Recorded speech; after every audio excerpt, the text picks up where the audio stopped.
Ok, bonjour à tous, donc bienvenue. On va attaquer la suite de la capsule sur les méthodes de simulation. Donc, je vais directement passer sur mes slides, ce sera aussi simple.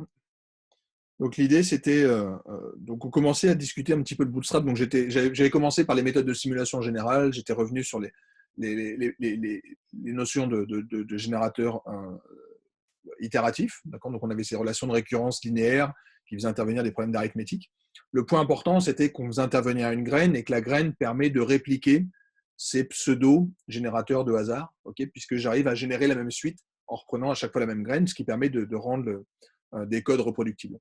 Ensuite, j'avais essayé d'aborder le fait que ces méthodes permettent de générer quelque chose d'uniforme sur 0,1. Okay, mais on a une méthode relativement simple qui consiste à dire que si jamais j'ai quelque chose qui est uniforme sur 0,1, alors dans ces cas-là, en prenant f-1 de u, la variable que je vais définir ainsi, en prenant la fonction quantile appliquée à u, dans ces cas-là, cette chose-là va avoir pour fonction un grand f. Donc à partir de là, je peux générer n'importe quelle distribution. Okay, alors ça, c'est joli d'un point de vue probabiliste, mais d'un point de vue statistique, le problème, c'est que souvent, on ne connaît pas nos distributions. Okay, donc il y a une première solution, serait de dire, je vais tirer suivant un f θ chapeau. Donc si jamais je faisais un modèle paramétrique, je pourrais dire, je m'aperçois que mes données suivent telle loi. Dans ces cas, je peux générer pour créer des faux échantillons. Okay, la méthode que j'évoquais à la toute fin de la capsule précédente, c'était de dire, on peut tirer suivant un estimateur non paramétrique de ma fonction d'impartition, qui est la fonction d'impartition empirique. C'est-à-dire essentiellement la fréquence d'observation plus petite ou égale à petit x. Okay, donc ce f chapeau, il est intéressant parce que on sait qu'il va converger vers la vraie distribution. Et donc, on peut l'utiliser. Et ce que je montrais, c'était juste, si jamais vous tirez suivant f chapeau n, donc la fonction d'impartition empirique, ça revient à faire des tirages avec remise, tout simplement, parce que les antécédents de f chapeau moins 1, ils appartiennent forcément à l'ensemble x1, xn. Okay, donc, si vous avez l'observation x1, xn, tirer suivant f chapeau n, ça revient à tirer dans cet ensemble-là, avec une probabilité égale. Donc, c'est bien de faire des tirages. Vous mettez vos x1, xn chacun dans une boule, vous mettez vos boules dans l'urne, vous avez n boules, vous pigez à chaque fois une boule et vous regardez la valeur que vous avez. Donc, par exemple, ici, j'avais 5 observations, je vois que j'ai pigé plusieurs fois la première boule. Okay, et donc, c'est ça le rééchantillonnage. Okay, donc, c'est ce qu'on va aussi appeler les méthodes de Bootstrap. Okay, donc, je vais vous présenter un petit peu les méthodes de Bootstrap, mais encore une fois, je l'avais déjà un petit peu évoqué dans le cours de modèles linéaires, essentiellement parce que ça permet de comprendre ce que veut dire l'incertitude dans les modèles. Okay, donc, on va juste aller un peu plus loin parce qu'en fait, cette méthode, elle est assez universelle. Les méthodes qu'on voyait dans le cours de modèles linéaires peuvent s'appliquer à tout plein de modèles. Et en particulier, on verra comment ça s'applique dans la notion de bagging. Donc, la notion de bagging, c'est vraiment je fais du bootstrap et j'agrège le tout, mais exactement comme je l'avais fait dans le cours de modèle linéaire. Okay, donc, je vais juste revenir un petit peu sur la philosophie du bootstrap, c'est avec un nom un peu pompeux, mais c'est de dire que dans la vraie vie, on a une distribution f qu'on ne connaît pas, on a un échantillon qui est supposé ID, qui est supposé tirer suivant cette loi f. Je peux construire sa fonction de répartition empirique, et à partir de cette fonction de répartition empirique, je peux construire n'importe quel estimateur. Okay, l'idée standard est de dire un estimateur, le paramètre d'intérêt θ, c'est une fonctionnelle de mon f. Okay, donc ça va se déduire typiquement de ma fonction f. Je reviendrai dans un exemple dans un instant, mais ça pense à la moyenne. Okay, la moyenne, c'est jamais que l'intégrale de un x df de x. Okay, donc mon opérateur t, c'est cette fonction d'intégrale, cette fonction d'espérance. Okay, il suffit de remplacer f par la fonction de répartition empirique. Donc ça nécessite de faire un petit peu de théorie de la mesure, mais je peux formellement, en tout cas, définir n'importe quel estimateur de cette manière-là et de dire c'est juste la version associée c'est juste la grandeur associée à sa version empirique. Okay, et à partir de là, on peut mesurer toutes sortes de choses. Okay, et en particulier, on peut s'amuser à standardiser nos erreurs. Okay, donc, je reviendrai un petit peu là-dessus parce que ça nous permettra, par exemple, de construire des intervalles de confiance. Okay, donc, ça, c'est ce qu'on faisait classiquement en stats. Alors, si jamais je veux faire des choses un peu théoriques sur les distributions, il faut que je fasse des maths. L'idée du bootstrap, c'est quoi? C'est de dire, en fait, au lieu de se dire qu'on a des données qui sont tirées sur une distribution f, je vais me créer des faux échantillons, des faux jeux de données, non pas suivant la loi f, parce que je ne peux pas le faire. Par contre, la distribution que je connais, c'est f chapeau. Et donc, on va se baser sur cette distribution f chapeau pour construire des échantillons qui sont vraisemblables, Ok. C'est essentiellement ce qu'on va demander ici. D'accord. Donc, je vais tout simplement créer des échantillons par cette méthode de bootstrap que j'évoquais à l'instant, c'est-à-dire je vais rééchantillonner à partir de ma base de données. Et point important, je fais du vrai rééchantillonnage, je tire autant d'observations. Okay. On pourrait faire du suréchantillonnage, on pourrait faire du sous-échantillonnage, mais assez souvent, ce qu'on se demande, c'est les propriétés de mon estimateur que je pourrais noter un θ chapeau indice n. Okay. Donc, souvent, on veut connaître les propriétés de notre estimateur tel qu'il a été construit dans notre base de données avec n observations. Okay. Savoir qu'il se comporte très très bien avec 1000 fois plus d'observations, ça ne m'intéresse pas trop. Okay. Ce qui m'intéresse, c'est qu'est-ce que je peux dire sur cet estimateur avec uniquement les 1000 observations que j'ai dans ma base. Donc, je reste sur l'idée que je vais devoir rester sur un échantillon de même taille. Et cet échantillon de même taille, je peux faire exactement la même chose que ce qu'on faisait auparavant et de se dire, là aussi, il a une distribution. Je peux construire la fonction d'impartition empirique associée à cet échantillon. Je peux construire un estimateur. Donc, pour chaque échantillon, je peux lui associer un estimateur θ chapeau n étoile, d'accord, constitué sur cet échantillon étoile. Et à partir de là, je peux faire toutes sortes de choses. Je peux construire des intervalles de confiance et tout ça. Okay, donc, ça va être l'idée de dire, j'ai un échantillon et je ne pourrais rien faire de plus que de me dire que j'ai cet échantillon. C'est ma base d'apprentissage, ce sont mes données et je ne peux pas en avoir d'autres. Okay, mais je peux faire comme si. Donc, l'idée de se dire, supposons qu'on ait une loi sous-jacente F et essayons d'imaginer ce qui se passerait si j'avais cette loi sous-jacente F. On va se dire, faisons-le numériquement. Essayons de créer des faux échantillons qui soient vraisemblables, qui soient possibles. Et donc, l'incertitude d'échantillonnage, je vais la capturer par cette méthode de bootstrap. Okay, donc, c'est essentiellement ça qu'on va essayer de faire ici. Donc, je vous montre juste un petit exemple. Un exemple que j'évoquais oralement, c'est la moyenne. Donc, la moyenne, c'est l'intégrale de x df de x. Okay, je peux m'amuser à remplacer un df de x par f chapeau x par sa fonction d'impartition empirique. df de x, c'est la différence, je le fais un peu avec les mains, mais c'est la différence, la dérivée de cette fonction d'impartition. Okay, sauf qu'elle est en escalier. Donc, en fait, ça équivaut à mettre des masses de Dirac de 1 sur n sur chacune des observations. Okay, donc, c'est exactement ce qu'on fait ici. Et donc, je récupère que mon estimateur θ chapeau n, c'est tout simplement x bar. Okay, donc, ça correspond effectivement à ce qu'on faisait naturellement okay, quand on utilise la moyenne comme estimateur de l'espérance mathématique. Okay, mais je peux faire la même chose sur la variance en disant la variance, je peux aussi l'avoir comme étant une fonction d'un opérateur appliqué à f. Okay, dans ces cas, je peux créer mon estimateur en appliquant le même opérateur sur f chapeau.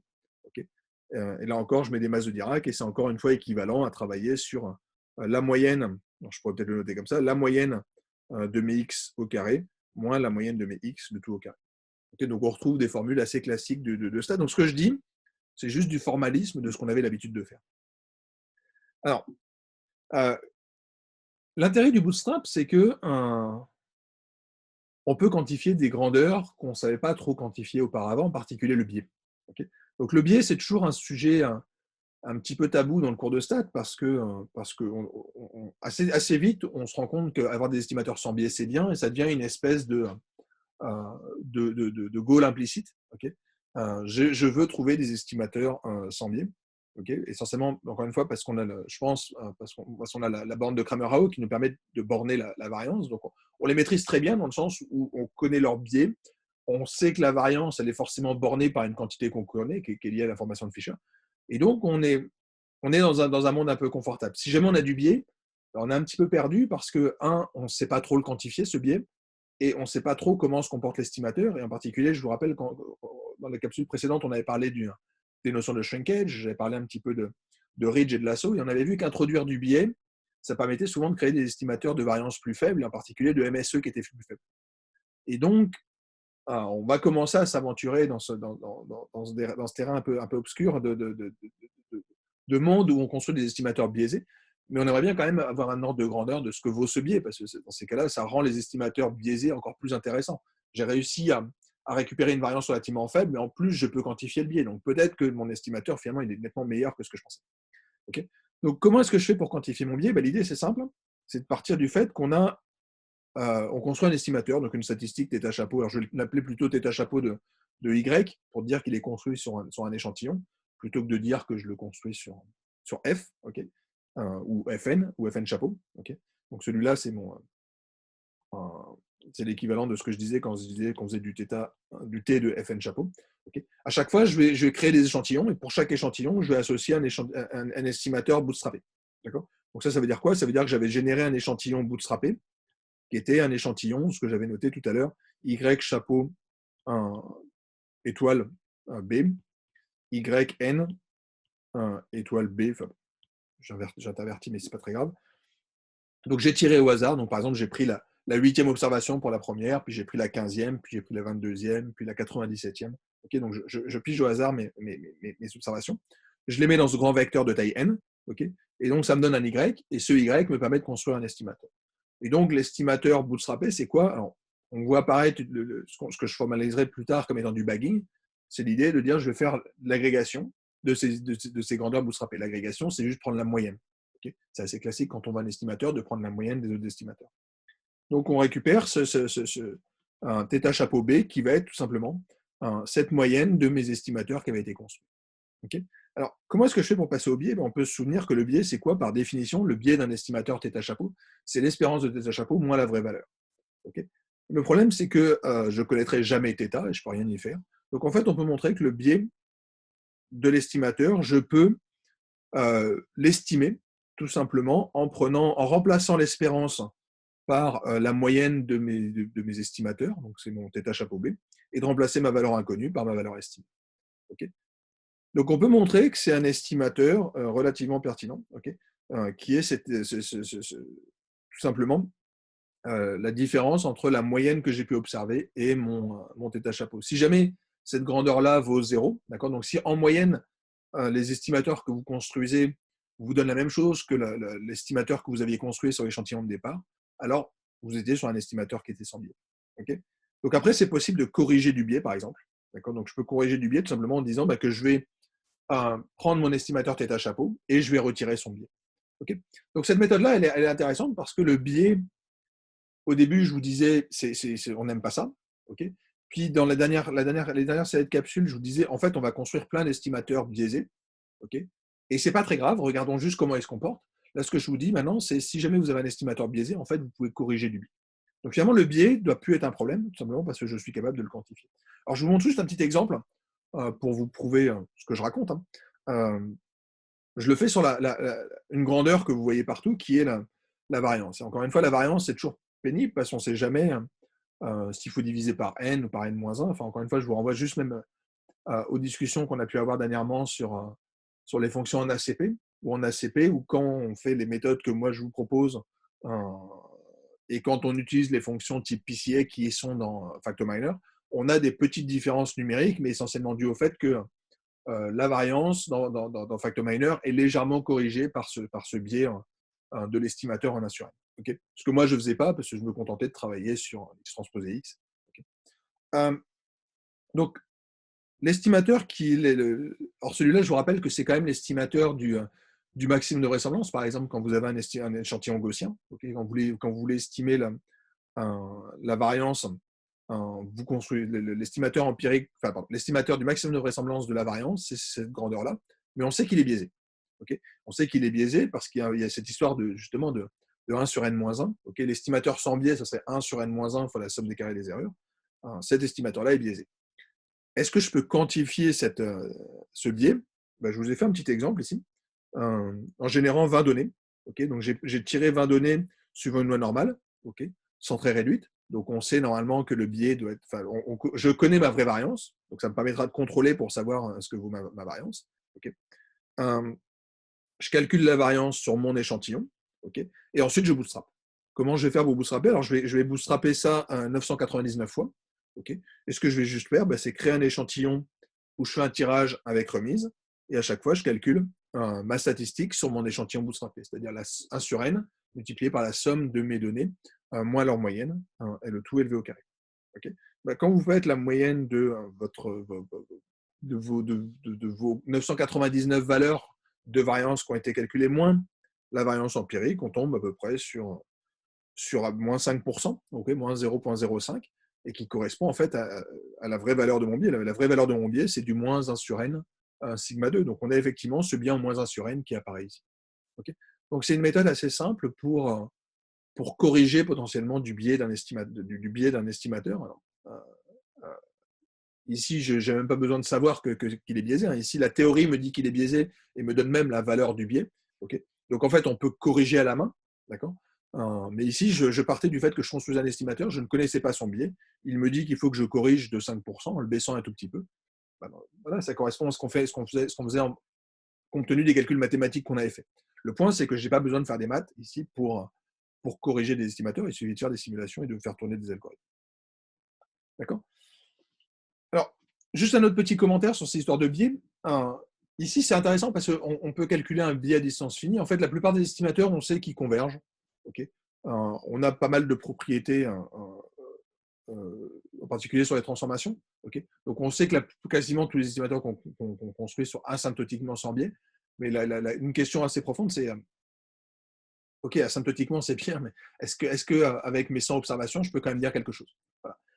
Quand on avait fait des GLM, on avait vu que sur des petits jeux de données, c'était pas le cas. En tout cas, les estimateurs sont encore une fois, on fait du maximum de vraisemblance, OK, pour estimer les coefficients, mais mes intervalles de confiance sont alors asymptotiques. Et le problème, c'est que c'est pas forcément ce qu'on observe en réalité. D'où l'idée de faire du bootstrap en particulier. J'avais parlé un petit peu du bootstrap dans les modèles poissonniens. OK, qui est une méthode assez classique pour avoir un ordre de grandeur de l'incertitude dans les modèles GLM quand on a peu d'observations. Mais asymptotiquement, on sait que ça va converger, donc on n'a pas trop de soucis. Alors, je vais juste vous illustrer un petit peu cette convergence. C'est un exemple qui est pris, dont je me suis inspiré, qui est dans le chapitre de Horowitz dans le Handbook of Econometrics sur le bootstrap. Oui, il prend la chose suivante, c'est que supposons qu'on ait des données qui aient une certaine moyenne mu, okay, mais que la grandeur qui m'intéresse, c'est pas mu, c'est son exponentielle. Okay, donc mon θ, c'est l'exponentielle de mu. Assez classiquement, je vais construire comme estimateur un θ chapeau qui sera l'exponentielle de ma moyenne. Okay, c'est un estimateur très naturel, c'est juste du plugin. Okay. Si jamais vous savez construire un estimateur sur une grandeur et que vous avez une fonction de cette grandeur, pluguez votre estimateur dans la valeur inconnue. Okay. Le problème, c'est que cette chose-là est biaisée, essentiellement, enfin, pensez à l'inégalité de Jensen. L'espérance d'une certaine fonction de x n'est pas égale à f de l'espérance de x quand f n'est pas linéaire. Okay. Là, il s'avère qu'on a une fonction qui est convexe, donc on peut quand même avoir une borne, mais on sait qu'on va toujours se tromper. Okay. Donc, on a plusieurs méthodes on a d'autres méthodes pour corriger du biais. En particulier, on a la delta méthode. Alors, dans un premier temps, je m'étais contenté de dire l'approximation asymptotique, ça va être juste de dire je vais construire un premier estimateur qui sera l'exponentielle de x étoile. Dans un second temps, je vais en proposer un autre, tout simplement en utilisant la delta méthode, qui consiste à dire en fait, je peux faire une petite correction. Okay. C'est que je sais effectivement que j'ai de n'importe quel grand. Si jamais θ chapeau n, tau chapeau n tend vers tau, avec une convergence gaussienne, alors je sais comment se comporte G de taux de n par rapport à G de taux. On sait que ça va converger, mais surtout, on peut contrôler la variance. Okay. Donc, la variance, ça va être quelque part l'erreur que je vais commettre. Okay. Donc, je suis capable d'aller corriger en tenant compte de cette grandeur-là. D'accord. Donc, j'ai ici je vais corriger. Alors, c'est aussi la correction qu'on a, enfin, c'est la correction qu'on a avec la loi log normale. Supposons que mes x soient gaussiens, alors l'estimateur de mon paramètre le paramètre de moyenne, on a besoin de corriger par du 1,5 de sigma 2. Okay, donc c'est un petit peu ce qui se cache là-dedans. Okay, donc ça, c'est juste des corrections. En gros, c'est basé sur des maths. Okay, donc je fais des maths pour avoir une correction au second ordre, mais je peux aussi faire du bootstrap. Okay, donc c'est la troisième méthode que je vais vous proposer. Donc la première, c'est je ne corrige pas. Donc je sais que j'ai un estimateur biaisé et on va pouvoir justement vérifier qu'on a un biais, mais que ce biais, il va tendre vers 0. Dans la deuxième méthode, on corrige un peu. Donc on corrige au second ordre, quelque part. Et l'autre méthode, c'est la méthode de bootstrap, où on a vu qu'on pouvait là aussi corriger du biais. Okay. Donc, je vous montre juste sur des simulations ce que ça donne. Donc je crois que j'ai fait deux types de modèles. Le premier, c'est un modèle gaussien. Et dans le deuxième cas, je fais une loi log normale. Okay. Donc ma courbe jaune, c'est mon estimateur que j'ai construit. C'était mon θ chapeau qui vaut l'exponentielle de x bar. Donc on sait qu'il est biaisé, mais on voit qu'on converge. Okay. On voit que quand n tend vers 500, okay, que ce soit dans le cas gaussien ou dans le cas log normal, on voit qu'on tend vers la vraie valeur. Alors on voit que dans le cas log normal, on tend mais relativement lentement. Okay. Donc on a cette fonction qui va être qui est quand même un petit peu au-dessus. Donc on surestime on a un biais qui est positif. Okay. Donc on surestime, mais au bout de 500 observations, on n'est quand même pas si mauvais. Alors, on pourrait se dire que 500, c'est beaucoup. On voit que pour 100, on se trompe quand même pas mal. Okay, donc, on se trompe peut-être de 2 ou 3%. 2 ou 3%, ça peut être important, hein, en particulier si vous pensez à des problèmes en assurance de type calcul de réserve ou ce genre de choses. Donc, on a envie de le corriger. Alors, les deux méthodes que je mets, c'est les méthodes, la delta méthode. Donc, cette histoire de la correction avec un demi de sigma carré. En tout cas, en l'occurrence, mon sigma carré, c'est du S carré sur N. Okay. Donc, c'est ma courbe rouge et on voit effectivement qu'assez vite, on est proche de la vraie valeur. Donc, on oscille un petit peu, mais ça, c'est quelque part assez logique. Et il y a la courbe bleue qui est la courbe de bootstrap. Alors, on voit que le bootstrap colle très, très bien à la méthode de delta méthode. On voit qu'on capture très, très bien en fait cette erreur dans le cas d'un échantillon gaussien. Mais ça, c'est assez normal parce qu'en fait, dans le cas d'un échantillon gaussien, l'erreur, elle est juste au second ordre. Okay, on a une loi log normale, donc en fait, on contrôle parfaitement le biais dans ce cas-là. Donc en fait, la correction que je propose, c'est une correction qui est parfaite. Okay, et c'est ce que nous raconte un peu la méthode de Bootstrap où on colle exactement avec cette valeur-là. Par contre, si jamais j'avais un échantillon log normal, on voit que finalement la méthode de Bootstrap colle très vite à la vraie valeur. On voit que assez rapidement, dès 50 observations, on a réussi à bien capturer le biais. Okay, alors que la méthode met un peu plus de temps. Okay, il faudrait peut-être de l'ordre de 100, 150 observations pour pouvoir effectivement converger. Donc là, c'est juste que, encore une fois, quelque part, je prends une exponentielle d'une log normale. Donc, mon approximation au au second ordre, elle ne va pas assez loin. Okay, il y a quelque chose qui manque. Mais voilà, la méthode de Bootstrap marche très très bien pour capturer un biais. Okay, donc, le point de ces deux slides, c'était essentiellement de dire le biais qu'on avait introduit dans les méthodes précédentes, il ne faut pas avoir peur de ça parce qu'on est capable de contrôler ce biais. Okay, donc, je vais revenir un petit peu sur le bootstrap dans le cas des problèmes de régression, parce que dans le cas des problèmes de régression, on a un petit souci, c'est que ce n'est pas exactement ce que je présentais auparavant, où j'avais juste une observation XI. Okay, alors, la première idée, c'est de dire, c'est la méthode que j'appelle numéro 1, c'est l'idée de dire, en fait, mon X, il devient un vecteur, et dans ces cas-là, ce n'est pas grave, je continue à rééchantillonner, et donc je prends chacune des observations. Donc, c'est ce que j'appelle du pair sampling, où je vais tirer mes paires. Alors, je parle de paires dans le sens où j'ai mon Y et mon X. Okay, donc, je tire les deux ensemble. Il ne faut surtout pas les séparer. Okay, l'idée, c'est quand même que mon Y, il est très influencé par mon X. Donc, je suis obligé de tirer les paires ensemble. Okay, et donc, je vais retirer mes observations. Donc, mon échantillon de base, encore une fois, il était construit comme un sous-échantillon de la population totale. D'accord, ma population totale, j'observe plein de gens. Mais en fait, dans la vraie vie, dans mes données, je ne les observe pas tous. Par exemple, les points verts, je ne les ai jamais vus. Okay, donc, j'ai juste un petit échantillon de ce que je peux observer dans la vraie vie. Moi, je vais faire du bootstrap en prenant un échantillon en rééchantillonnant dedans. Donc, je vais juste pouvoir, je ne peux pas créer des nouvelles observations. Okay, je vais me contenter de prendre des observations que j'ai, je vais juste les tirer plusieurs fois. Okay, cette méthode-là suffira a priori à quantifier la part d'incertitude d'échantillonnage que j'ai dans la construction de mes modèles. Okay, j'ai mis ce graphe ici essentiellement parce que dans la méthode numéro 2 que je vais vous présenter, on va pouvoir créer des nouvelles observations. Okay, ce serait une méthode un peu différente. Et encore une fois, on l'a déjà vu, hein, c'est juste que je pars de mes vrais X, mais au lieu d'associer mon Y, en fait, je vais utiliser mon modèle et je vais rajouter du bruit. Okay, le bruit étant bootstrappé.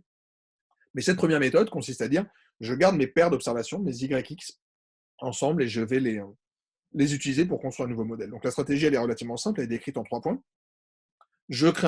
En fait, au lieu de créer un échantillon, je vais tirer mes indices. C'est finalement la seule chose dont on a besoin, c'est quels sont les indices de mes observations. Quand je vous dis, je prends la première, je prends la 8e, je prends la 9e, c'est bien cet indice qui m'intéresse. Donc je tire mon indice en faisant un échantillonnage avec remise dans mes 1N. Okay. Ensuite, je crée la base avec ces observations-là. Okay, et je fit une régression là-dessus. Donc, soit je récupère mon bêta chapeau, soit je récupère une prédiction sur une nouvelle donnée, ce genre de choses. Okay, donc, je récupère n'importe quelle grandeur qui m'intéresse sur mon modèle. Alors ici, je retiens deux choses. Je retiens le bêta parce que c'est le paramètre de mon modèle. Donc, j'essaie de garder une trace de mon modèle. Okay, dans l'autre cas, je m'intéresse uniquement aux prédictions et je vais pouvoir modéliser l'erreur sur mes prédictions. D'accord, donc, c'est ce que je fais ici, où je vais stocker mes bêtas. Okay, donc ici, l'idée, c'est de travailler sur les bêtas. Donc, qu'est-ce que je fais? Je resample mes indices. Okay, donc, de manière un petit peu stupide, à chaque fois, il recalcule la taille de ma base, mais j'aurais pu stocker ça comme étant une variable en appelant n. Okay, donc, je tire dans un n. Okay, j'en tire n avec remise. Je crée la régression en prenant uniquement la base avec ces indices-là. Okay, donc, je fais ma régression. Ensuite, je stocke mes bêtas, mes coefficients dans mon vecteur bêta. Okay, donc, c'est ces régressions-là. Donc, qu'est-ce que ça veut dire? À chaque étape, je construis une nouvelle régression. Donc, par exemple, ici, j'avais cette courbe rouge. Okay, ici, j'ai une régression au contraire avec une pente un peu plus faible. Et on voit les 1000 tirages qui ont pu être construits comme ça. D'accord? Donc, ce que je fais, c'est que je construis l'histogramme. C'était le code qui était marqué en bas. Je construis mon histogramme pour chacun des estimateurs. Donc, j'ai mon bêta 0 chapeau, mon bêta chapeau 1. Mais je pourrais le faire en plus grande dimension. Je le fais en régression simple parce que je peux vous faire les dessins de mes simulations. Et donc, je récupère cet estimateur. Et en rouge, je vous ai mis l'estimateur gaussien parce qu'on sait que, d'après la théorie des moindres carrés, moyennant une hypothèse, soit l'hypothèse de normalité des résidus, soit juste le fait que j'ai beaucoup d'observations, qui était mon hypothèse H2 théorème central limite dans le cours de modèle linéaire, je sais que mon estimateur va être asymptotiquement gaussien. Okay, donc on pourrait se dire qu'avec 200 observations, puisque de mémoire dans cette base il y a 200 observations, on pourrait se dire qu'on est quand même pas loin d'être gaussien. Donc on a cette courbe rouge qui est ma loi normale, et on voit qu'on n'est pas trop mauvais. Okay, on pourrait discuter parce qu'il y a quand même visiblement une petite sous-estimation ici, puis peut-être en contrepartie une surestimation à d'autres endroits, mais disons grosso modo, en tout cas, c'est pas complètement stupide. Okay, je vous ai proposé un autre code alternatif qui est basé sur une fonction. En fait, il y a un package boot de Bootstrap qui permet de le faire. Donc l'idée, c'est quoi? C'est juste, vous faites un Bootstrap, vous avez vos données, vous lui dites la statistique que vous voulez utiliser. Donc ici, vous introduisez une fonction. Donc ma fonction, elle me dit juste, renvoie-moi les coefficients d'une régression. Okay, génère 1000 échantillons, et dans le cas en l'occurrence, ma fonction fait intervenir une formule. Je lui donne la formule ici. D'accord? Donc, c'est relativement simple à faire tourner. Puis, je lui demande de me visualiser les résultats. Okay, donc, ça, c'est la méthode numéro 1, qui est la méthode la plus simple et aussi potentiellement la plus robuste. Okay, dans le sens où si jamais j'avais des données qui étaient un petit peu hétéroscédastiques, ce n'est pas très grave. Mes observations qui étaient… encore une fois, l'hétéroscédasticité, elle me dit quoi? Elle me dit que si jamais j'avais des données qui étaient distribuées suivant avec cette tendance-là, mais que la variance, elle avait tendance à augmenter. Okay, dans ces cas-là, il n'y a pas de souci, parce que le point qui était là-haut, je vais continuer à le tirer. Okay, puis les points qui étaient plus proches ici, je vais aussi continuer à les tirer. Donc, on garde un modèle qui va continuer à être hétéroscédastique. La méthode que je vous propose ici, elle marchera moins bien quand vous avez l'hétéroscédasticité dans vos données. Pourquoi? Parce que je vais utiliser un modèle. Donc, ce que je vais dire, c'est j'ai mon modèle, je vais calculer les erreurs. Donc, éventuellement, je pourrais faire des erreurs importantes ici si jamais j'avais l'hétéroscédasticité, des erreurs plus faibles par là, et je vais permuter mes erreurs. Okay, donc, ça va être ça l'idée du modèle qu'on va utiliser, c'est d'utiliser une formule de ce type-là, où je vais dire, je prends la prédiction et je vais bootstrapper mon résidu. Donc, ça veut dire que mon résidu qui était ici, je peux le récupérer par là. Et ça, c'est un petit peu gênant si jamais j'ai l'hétéroscédasticité. Mais dans le cas où j'ai un modèle homocédastique, il n'y a pas de souci. Et encore une fois, j'avais déjà dit ce genre de choses quand on faisait des GLM, c'est que dans le GLM, on est typiquement dans le cas où on a des données hétéroscédastiques, puisque par exemple une régression poissonienne, l'espérance est égale à la variance. Donc la variance, si votre moyenne est croît, votre variance va croître. Okay, donc quand j'avais fait du bootstrap dans les GLM, je vous avais dit, il ne faut surtout pas utiliser les résidus bruts, il faut utiliser des résidus qui sont standardisés. Okay, donc on peut utiliser les résidus de déviance, les résidus de personnes. Les résidus de personnes sont plus simples à construire et à interpréter, donc je préfère cela. Et donc c'est relativement simple de tirer suivant ces résidus qui sont parfaitement idés. Okay, donc pour que cette étape elle marche, il faut absolument que ces résidus soient parfaitement idés. Okay, c'est-à-dire qu'on se place dans les hypothèses de base des modèles linéaires, où je suppose que mes résidus ont la même distribution partout, okay, sont centrés avec la même variance, et dans ces cas-là, il n'y a pas de souci. Okay, encore une fois, je serai un petit peu hétéroscédastique, je pourrais potentiellement avoir un petit problème. Okay, mais l'algorithme, il est très simple. Je commence par fitter mon modèle. Donc, autant auparavant, je n'avais pas besoin de faire un modèle de base. Là, je suis obligé de construire mon modèle de base, okay, qui est mon modèle linéaire. Je construis mes résidus. Et ensuite, qu'est-ce que je vais faire? Je vais tout simplement rééchantillonner sur mes résidus, construire pour chaque xi une nouvelle observation yi. Okay, donc, ma base que je vais créer, ça va être la base avec les mêmes xi. Okay, donc, je vais pas avoir comme auparavant des concentrations possibles de plein de points à droite parce que j'ai tiré plusieurs fois des indices qui étaient un peu élevés. Là, je vais prendre mes xi, donc je garde ma régularité quelque part dans mes x. Okay, donc je garde les mêmes xi, mais j'ajoute quelque chose au niveau de je vais trafiquer mes y en me disant je vais récupérer une nouvelle valeur qui serait une valeur vraisemblable. Pourquoi elle est vraisemblable? Parce que c'est mon modèle plus du bruit. Okay, donc si jamais je crois en mon modèle, cette approche elle a du sens. Okay, et j'y crois parce que j'ai envie de le tester, j'ai envie de quantifier son incertitude. Okay, donc je crée cette nouvelle base, et une fois que j'ai créé cette base, bah, je fais tourner une régression et je récupère mon estimateur. Okay, alors, il s'avère que dans le cas d'une régression standard, je connais cette grandeur-là. Okay, je peux l'obtenir directement, tout simplement à partir de mes résidus. Okay, donc il y a des formules très très simples qui nous permettent de. Cet estimateur, on le maîtrise très très bien. Okay, donc je vais juste vous le refaire sur des simulations. Donc cette fois-ci, c'est un peu différent. On voit qu'on crée des nouvelles données. D'accord. Donc par exemple, ici, je récupère 2 nouvelles données que je n'avais jamais eues. Comment j'ai fait pour les récupérer? Ben, c'est très simple. Ici, j'avais un résidu qui était très important. Okay, donc j'ai un epsilon chapeau, un i qui était relativement grand. Ben, c'est juste que je l'ai récupéré, je l'ai mis 2 fois ici. D'accord. Donc je récupère 2 observations relativement importantes là. Okay, donc je crée vraiment des nouvelles données avec cette méthode-là.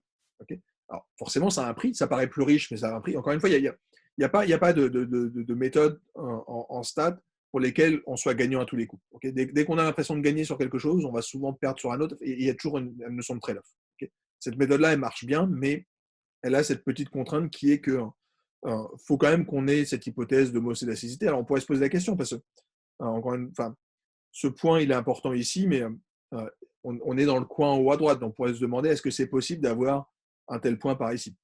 Okay. Donc ça c'est quelque chose c'est une hypothèse que je fais et j'ai pas le choix. D'accord. Donc je suppose que alors, si j'ai un choix, je pourrais faire un test d'homocédasticité, ce genre de choses. Mais là, je vais supposer qu'on est homocédastique. Donc je me contente de faire quoi? Donc premièrement, je fais ma régression, donc qui va me servir de modèle de base. Je récupère mes résidus et ensuite la procédure est la même. Je rééchantillonne mes résidus. Je crée une autre base. Je pense que c'est un peu plus simple de créer une nouvelle base de données dans laquelle je garde je garde mes poids, donc mes tailles, c'est l'axe des X. Okay, donc je garde les observations que j'avais pour mes X. Par contre, sur mes Y, je prends la valeur prédite par mon premier modèle et je vais rajouter mon bruit qui a été bootstrappé. Okay, et ensuite, je fais une régression là-dessus. Okay, je stocke ça dans mon bêta. Donc, c'est exactement ce que je fais ici. Je crée plein de simulations. Je garde ma constante et ma pente. Et ensuite, je construis mes histogrammes. Donc, mes histogrammes, ils sont ici. Okay, donc, j'ai l'histogramme pour mon bêta 0 chapeau, pour mon bêta chapeau 1. Et là encore, on a quelque chose qui s'interprète, qui ressemble à quelque chose de gaussien. Donc, on interprète, on peut retrouver la normalité de nos estimateurs. Okay, et on voit qu'on est un peu plus proche peut-être de la loi normale. Okay, en tout cas, on n'a pas cette valeur beaucoup plus basse au centre, alors qu'elle était peut-être purement artificielle, hein, j'en sais rien. Mais en tout cas, on a l'impression qu'on a quelque chose qui marche un petit peu mieux.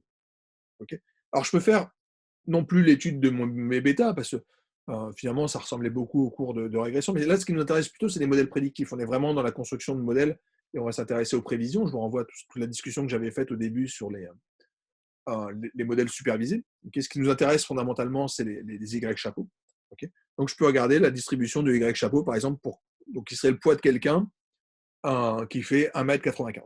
Okay, donc, c'est vraiment, j'ai juste mis en place les 2 stratégies dont je parlais. Hein. Je stocke tout dans une prédiction. Prédiction numéro 1, c'est la méthode numéro 1, où je retire mes paires. Méthode numéro 2, c'est que je retire mes résidus, je crée des nouvelles données, je fit un modèle, je fais une prévision. Okay, et donc, on retrouve la normalité de nos différentes grandeurs. D'accord.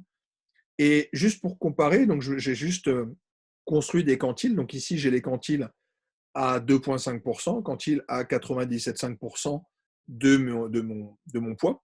Okay, avec la méthode 2, avec la méthode 1 à gauche, c'est-à-dire en bootstrapant les paires, et la méthode par rééchantillonnage des résidus à droite. Okay, juste pour info, je vous ai mis comme donnée la fonction predict de R, c'est-à-dire en supposant qu'on soit gaussien. D'accord, donc c'est la fonction standard.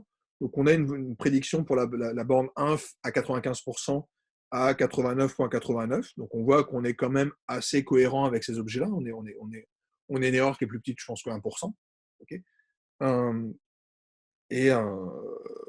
et pareil pour la bande sup. D'accord. Donc on est capable de maîtriser notre estimateur qui est relativement cohérent, en tout cas avec ce qu'on avait pu observer avec des hypothèses, encore une fois, mais en faisant des maths. D'accord. Donc là, ce que je vous dis, s'il n'y a plus besoin de faire de maths, en gros, c'est toutes ces méthodes computationnelles qui nous permettent de construire des estimateurs des intervalles de confiance. Pourquoi ça marche? Bah, c'est très simple. Je vous ai juste mis une petite capsule sur l'heuristique de pourquoi ça marche, en tout cas en régression. Okay, on peut dire que, et c'est essentiellement construit autour des résidus. C'est de noter que bêta chapeau, bah, c'est jamais qu'une fonctionnelle de mes résidus. Une prédiction, c'est jamais qu'une fonctionnelle de mes résidus. Okay, et on sait, à partir du moment où j'ai des résidus qui sont IID, okay, que l'espérance de 1 sur n, la somme des t des epsilon i, va être égale à l'espérance de t des epsilon. Donc on a des choses qui sont sans biais, on a des propriétés de consistance, okay, de convergence de nos estimateurs. Donc c'est logique que ça marche. D'accord. J'ai mis quelques idées à la fin sur les tests. Je ne vais pas rentrer beaucoup dans les détails là-dessus. C'est essentiellement pour calculer des p-values, mais ce n'est pas forcément l'objet de ce cours. Donc je ne vais pas aller beaucoup plus loin. Voilà. Je vous ai juste mis les rappels si on en a besoin, mais je vais peut-être m'arrêter là pour cette capsule. À bientôt.